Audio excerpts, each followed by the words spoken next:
হাঁটুর ব্যথা সবাইকে দেখা যায়। কেন না, হাঁটু এখন আমরা ব্যবহার করা ভুলে গেছি।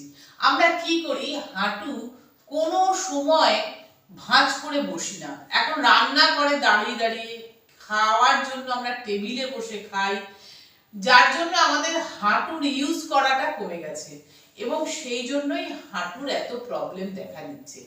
আগে কি হতো, মাটিতে বসে খাওয়া হতো, মাটিতে বসে গল্প করা হতো এবং কি মলত্যাগ মূত্রত্যাগ করার জন্য মানুষ হাঁটু ভাঁজ করে বসতো।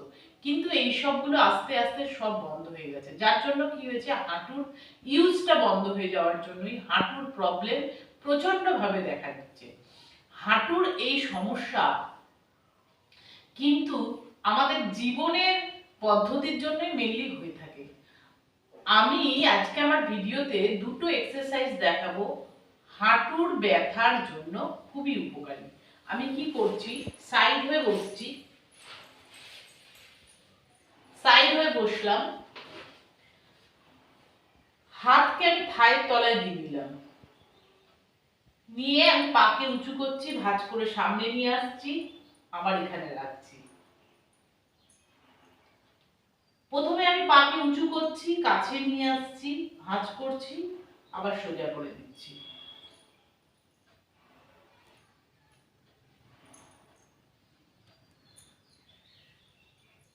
আচ্ছা, এই পায়ে করার পর আমি কিন্তু সেম ভাবে এই পায়েও করব।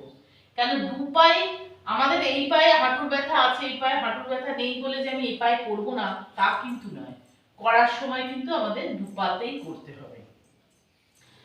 আর দ্বিতীয় যে এক্সারসাইজটা দেখাচ্ছি সেটা হচ্ছে হাঁটুটাকে আমি পুরো চক্রাকারে ঘোরাবো। এটা যে যত বেশি পারবে তত বড়, যার গোলটা যত বেশি হবে তার কিন্তু উপকারিতাটা তত বেশি হবে।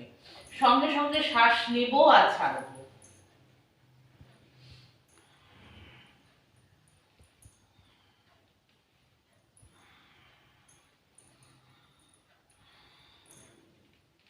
সেম ভাবে এই পায়ে